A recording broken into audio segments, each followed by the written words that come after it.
কি বানাচ্ছো ভাই এটা? ভাই দোকানে শাটার ভাই। দোকানে শাটার? শাটার বানাচ্ছি। রং বেশ সেই রং। হ্যাঁ শাটার কালার নিয়ে বলে এতে ভালো লাগবে জিনিসটা, একবার কালার মাখা লাগবে শাটারটা, বুঝছো? একবার শাটার চকচি খারাপ দেখতে যাবে, এরপর হতে তোমার কালার করা না লাগে জিনিসটা, এরপর নিখুঁত কালার। বুঝতে পারছো কি? হ্যাঁ কালারটা ভালো না?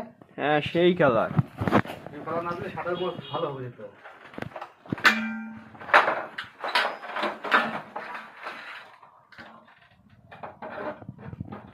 কারণ সার দেবে দেখতে ভালো লাগবে জিনিসটা।